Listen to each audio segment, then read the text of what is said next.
Qu'est-ce que tu fais là avec mon fils ?» La voix claque comme un fouet. Dans la salle de sport du dernier étage, le silence tombe d'un coup. Lucio, le jeune portier à peine visible aux yeux des résidents du bâtiment, est figé, main toujours levée, montrant une posture de défense. Face à lui, Tom, 15 ans, haletant mais souriant, baisse les bras lentement. « On s'entraînait juste, papa, » dit-il. Mais Alexandre Delcourt, homme d'affaires au costume impeccable et au regard de glace, ne regarde même pas son fils. Ses yeux sont fixés sur Lucio, avec ce mépris poli qui cache une rage prête à exploser. « Tu travailles ici, pas à donner des cours de karaté dans notre salle privée. » Lucio baisse les yeux, les mains toujours levées, comme pour apaiser la tension. « Pardon, monsieur. Je faisais juste une démonstration. Il a demandé... » Il t'a demandé, et tu as dit oui. Tu crois qu'un gosse comme lui a besoin d'apprendre à se battre? Il a tout ce qu'il veut, tu comprends? Tom serre les poings, mais il ne dit rien. Il sait que répondre ne ferait qu'envenimer les choses. Alexandre s'avance d'un pas, dominant Lucio de toute sa hauteur. Retourne à ton poste. Tu es payé pour tenir la porte, pas pour t'imaginer entraîneur personnel. Lucio hoche doucement la tête et quitte la pièce sans un mot. Mais juste avant de refermer la porte, il entend quelque chose qui glace son sang. « Tu m'as encore déçu, Tom. » Le garçon ne répond pas, mais Lucio voit dans ses yeux une lueur familière, une lumière éteinte par trop de pression, trop d'ordre, trop de solitude. En reprenant l'ascenseur, Lucio sent son cœur battre plus vite, pas à cause de la peur, mais parce qu'il sait ce qu'il a vu. Un adolescent perdu, affamé de repères, et un père trop occupé à maintenir une image pour voir ce qu'il est en train de briser. Et ce qu'Alexandre ignore, c'est que ce portier qu'il traite comme un invisible a un passé qu'aucune caméra de surveillance ne pourrait deviner. Le lendemain matin, l'ambiance dans le hall du bâtiment est glaciale. Alexandre Delcourt passe sans même jeter un regard à Lucio comme s'il n'existait pas. Mais Tom, lui, s'arrête juste un instant. Il lève les yeux vers Lucio et murmure presque « Merci pour hier ». Lucio esquisse un sourire discret. Il ne dit rien. Il a appris à ne pas trop parler. Ici, les mots mal placés peuvent coûter cher. Dans l'après-midi, Lucio monte sur le toit pour inspecter un problème signalé dans les conduits d'aération. Il entend des voix. En se rapprochant, il découvre Tom assis sur le bord, les jambes pendantes dans le vide, un sac de frappe usé à côté de lui. « Je savais que tu viendrais, » dit Tom sans se retourner. « Je ne suis pas censé être ici, » répond Lucio calmement. « Moi non plus. » Un silence. « Pourquoi tu fais ça ?» demande Tom. « Pourquoi tu m'as appris à bloquer ce coup hier ?» Lucio s'appuie contre le mur, regarde l'horizon. « Parce que t'as pas baissé les yeux quand ton père m'a humilié. » Tom tourne la tête, il ne s'attendait pas à cette réponse. « Et t'as besoin d'apprendre à encaisser sans te plier. » Tom sourit, mais c'est un sourire triste. « C'est pas les coups que j'arrive pas à encaisser, c'est le vide. » Lucio comprend. Il comprend mieux que quiconque. Il a vu ce vide chez d'autres avant. Dans les rues où il a grandi, chez des jeunes riches ou pauvres, peu importe. Le vide, il ne choisit pas. Mais au moment où ils échangent ce regard complice, quelque chose change. Et ce que ni l'un ni l'autre ne savent encore, c'est que ce lien, aussi fragile soit-il, va déclencher une chaîne d'événements que même Alexandre Delcourt ne pourra pas contrôler. 3 jours plus tard, une réunion des copropriétaires se tient dans le salon commun du bâtiment. L'ambiance est tendue. Les résidents discutent d'un problème de sécurité. Mais Alexandre Delcourt a un autre sujet en tête. Je veux qu'on revoie les règles d'accès aux espaces communs. Certains employés semblent croire qu'ils peuvent utiliser la salle de sport comme bon leur semble. Tous les regards se tournent vers Lucio, qui se tient debout près de la porte, silencieux comme toujours. Il sent les jugements s'abattre sur lui, sans défense possible. Un portier qui joue au professeur de self-défense. Ça fait désordre, non? Ajoute Alexandre, le ton mielleux mais venimeux. Lucio serre les dents, mais il ne parle pas. Pas encore. Tom, qui assistait à la réunion à contre-cœur, se lève soudain. C'est moi qui lui ai demandé, et il m'a appris à me défendre, pas à me battre. Un murmure parcourt la pièce. Jamais Tom n'a pris la parole dans ce genre de réunion. Alexandre le fixe, l'air trahi. Ce n'est pas ta place de t'exprimer ici, Tom. Et ce n'est pas la tienne de me dire qui je peux respecter. La tension monte d'un cran. Lucio pose une main discrète sur le bras de Tom comme pour lui dire « ça suffit ». Mais le garçon en a assez. Assez d'être traité comme un accessoire dans la vie parfaite de son père. Alexandre, humilié, claque la porte de la réunion. Mais dans le silence qu'il laisse derrière lui, une question flotte dans l'air. Et si le portier qu'on méprise était celui qui disait enfin la vérité? Ce soir-là, en retournant à son poste, Lucio reçoit un texto de Tom. « Tu m'as jamais dit comment tu sais te battre comme ça. » Lucio regarde l'écran. Ses doigts hésitent. Puis il répond simplement « Parce que j'ai dû ». La nuit tombe sur la ville. Le hall est vide, sauf Lucio, qui balaie lentement le sol comme chaque soir. Mais cette fois, quelqu'un s'approche. Ce n'est pas Tom. C'est une femme élégante, fine, aux talons discrets et à l'attitude méfiante. « Vous êtes Lucio ?» Il hoche la tête, surpris. « Je suis Clara, la mère de Tom. » Lucio redresse légèrement le dos. Il n'était même pas au courant qu'elle existait encore dans l'équation. Alexandre n'en parle jamais. Il m'a parlé de vous, de ce que vous lui avez appris. Elle regarde autour comme si elle avait peur d'être vue. Je voulais vous remercier. Lucio ne sait pas quoi dire. Elle baisse les yeux. Alexandre a toujours été autoritaire. Je n'ai jamais su comment le protéger de ça. Lucio comprend maintenant pourquoi Tom se sent si seul. Il a besoin de repères, pas de leçons, juste quelqu'un qui l'écoute, dit Lucio calmement. Elle sourit, tristement. Il dit que vous êtes la première personne qui ne lui parle pas comme à un gosse. Avant de partir, elle lui glisse un mot. Faites attention, Alexandre n'aime pas perdre le contrôle, et il commence à sentir qu'il le perd. Le lendemain, Lucio trouve son casier grand ouvert, toutes ses affaires éparpillées, un mot griffonné glissé dedans. « Tu n'es qu'un portier. Reste à ta place. » Pas de signature. Mais il n'en faut pas. Lucio respire profondément. Ce genre de menace, il en a déjà vu. Mais il avait promis quelque chose à quelqu'un, il y a longtemps, ne plus jamais fuir. Et cette fois, il tiendra parole. Quelques jours plus tard, une rumeur commence à circuler dans le bâtiment. On raconte que Lucio aurait été renvoyé de son ancien poste pour comportement violent.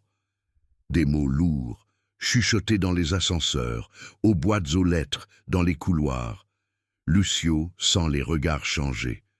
Ceux qui disaient « bonjour » commencent à l'éviter. Une voisine lui retire le plateau du café qu'il apportait chaque matin. Plus de sourire, juste de la méfiance. Mais il garde la tête haute. Un soir, en sortant les poubelles, il tombe nez à nez avec Tom. « Je sais que c'est mon père », dit le garçon d'emblée. Lucio hausse les épaules. « Peut-être. Il ment. » Comme toujours. Lucio le regarde dans les yeux. « Tu veux savoir pourquoi j'ai quitté mon ancien boulot ?» Tom hoche la tête. Un des résidents battait sa femme. Tout le monde fermait les yeux. Jusqu'au jour où j'ai décidé d'intervenir. Tom écarquille les yeux. « T'as frappé le type ?»« Non, je l'ai filmé et j'ai porté plainte. Mais il avait de l'argent, des amis dans les bons endroits. Moi, j'étais juste le portier. J'ai perdu mon boulot. » Silence. « Tu regrettes ?» demande Tom. Lucio secoue la tête. « Jamais. » Tom serre les poings. « Il faut que les gens sachent qui tu es vraiment. » Lucio sourit, un peu triste. Les gens ne veulent pas savoir. Ils préfèrent les histoires qui les rassurent. Mais ce que Lucio ignore encore, c'est que cette fois, quelqu'un va l'écouter. Et ce quelqu'un, c'est Clara. Clara Delcourt n'est pas une femme qu'on remarque facilement. Toujours discrète, toujours polie. Mais ce que personne ne sait, c'est qu'elle observe, depuis des années. En silence. Ce soir-là, elle entre discrètement dans la loge de Lucio. Elle ferme la porte derrière elle. « J'ai vu le mot dans votre casier. » Lucio lève les yeux, surpris. « Ce n'est rien. Non, ce n'est pas rien. » Elle inspire profondément. « Je sais ce que c'est que d'être rabaissé sans qu'on puisse se défendre. » Lucio reste silencieux. Clara sort un petit carnet de son sac. Pendant des années, j'ai noté les humiliations, les manipulations, les menaces. Elle le tend à Lucio. C'est ce qu'Alexandre a fait. À moi, à Tom, à vous, maintenant. Lucio le prend, lentement. Les pages sont pleines, des dates, des phrases, des situations précises. Pourquoi vous me donnez ça? Clara le fixe. Parce que vous êtes le seul qui ne baisse pas les yeux devant lui. Lucio regarde le carnet. C'est un début de preuve. Mais contre un homme comme Alexandre, il faudra plus que ça. Le lendemain, Lucio trouve Tom dans la salle de sport. Il a installé un vieux téléphone sur trépied. Il filme. « Qu'est-ce que tu fais? Je vais raconter ton histoire. Je vais leur montrer qui tu es. » Lucio secoue la tête. « C'est dangereux. Je m'en fiche. » Lucio s'approche, pose une main sur l'épaule du garçon. « Alors on fait ça ensemble, mais proprement. » Tom sourit.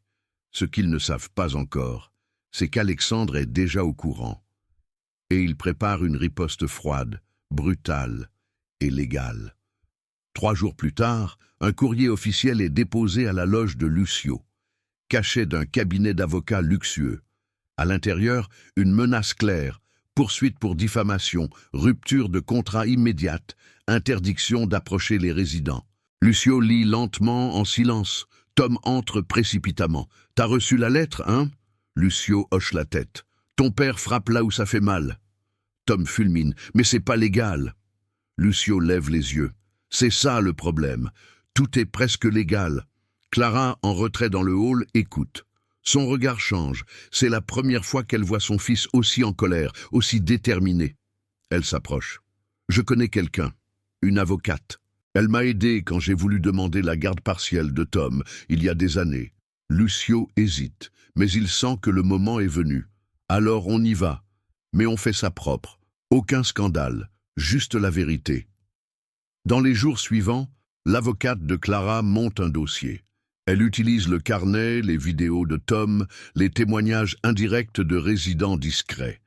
Mais surtout, Lucio révèle enfin une pièce qu'il gardait cachée depuis longtemps. Un enregistrement audio. Alexandre, en pleine dispute avec Clara, proférant des menaces à peine voilées. « Je peux te faire disparaître de ce bâtiment en un appel. Toi, lui, même ce gamin. Tu crois que tu comptes vraiment dans cette ville ?» La voix d'Alexandre est glaciale, sans filtre. L'avocate écoute l'enregistrement. « C'est suffisant. On ne l'attaque pas en justice pour l'instant.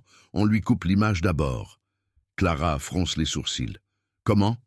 Elle sourit, en lui faisant goûter à sa propre arme le regard des autres. Le samedi suivant, un brunch est organisé dans le jardin privé du bâtiment. Alexandre adore ces événements. Réseau, sourire, champagne et flatterie. Mais cette fois, quelque chose est différent. Dès qu'il arrive, les conversations s'arrêtent brièvement. Les regards se détournent, les sourires sont plus tendus. Alexandre ne comprend pas. Pas encore.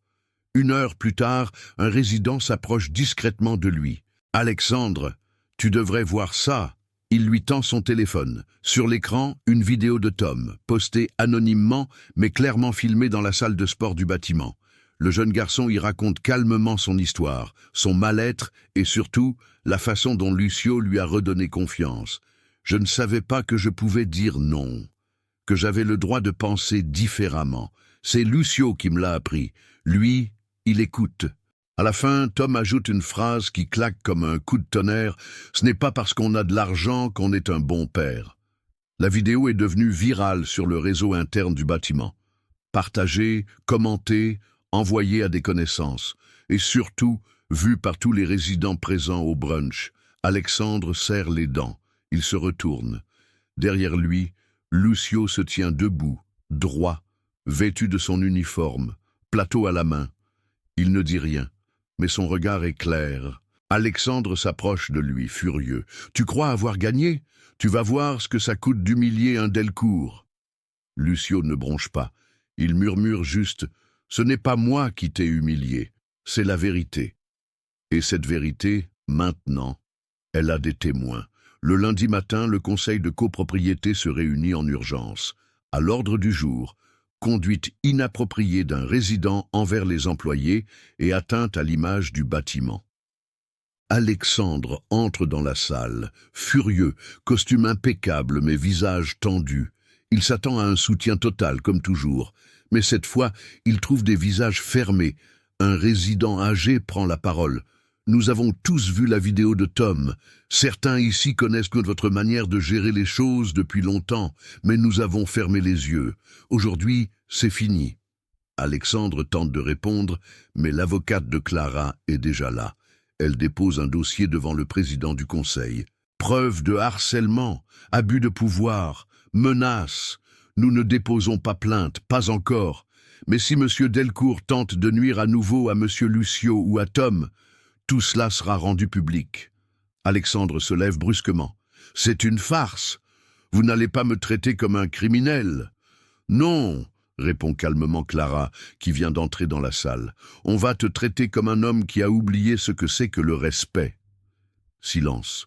Poids insoutenable dans la pièce. Puis, le président du conseil conclut « Monsieur Delcourt, vous restez copropriétaire, mais jusqu'à nouvel ordre, vous êtes suspendu de toute responsabilité administrative et toute interaction avec le personnel devra passer par l'intermédiaire d'un tiers, sinon c'est la plainte. » Pour la première fois, Alexandre ne répond pas. Il sort, les poings serrés, la mâchoire crispée. Dans le hall, il croise Lucio. Ils se regardent sans un mot. Et Lucio comprend que l'arrogance n'a pas disparu. Mais elle vient de perdre sa couronne. Souhaitez-vous que je continue avec la partie 10, la dernière? Un mois est passé. Le bâtiment a changé. Lucio n'est plus seulement le portier. Il est devenu un symbole, discret, professionnel, respecté. Certains voisins, gênés de leur silence passé, commencent à le saluer autrement, avec sincérité. Tom, lui, s'épanouit. Il s'est inscrit à un club de sport, dort mieux, parle plus. Son regard n'est plus fuyant. Il commence à marcher droit. Un soir, sur le toit, alors que le soleil descend lentement derrière les immeubles, Tom s'approche de Lucio. « Tu vas partir un jour ?» Lucio sourit. « Je pars toujours à un moment. Je veux que tu restes. Je resterai jusqu'à ce que tu n'aies plus besoin de moi. » Clara les rejoint quelques instants plus tard. Elle apporte du thé, s'installe près d'eux. Elle observe son fils, son visage apaisé, et elle regarde Lucio avec une gratitude muette. En bas, dans son appartement, Alexandre vit dans un silence qu'il ne connaît pas. Plus de pouvoir, plus de contrôle. Juste le reflet d'un homme qui a tout voulu diriger et qui a fini par tout perdre. Il regarde par la fenêtre et voit son fils rire avec un autre homme. Mais cette fois, il ne peut rien faire, et dans ce rire, il y a une liberté qu'il ne pourra jamais reprendre. Lucio se lève pour partir. Avant de franchir la porte du toit, il se retourne et dit doucement « Ce n'est pas l'uniforme qui dit qui on est. Ce sont les choix qu'on fait quand personne ne regarde. » Et ce soir-là, dans un bâtiment où chacun pensait tout savoir sur tout le monde, c'est un portier invisible qui a réécrit les règles.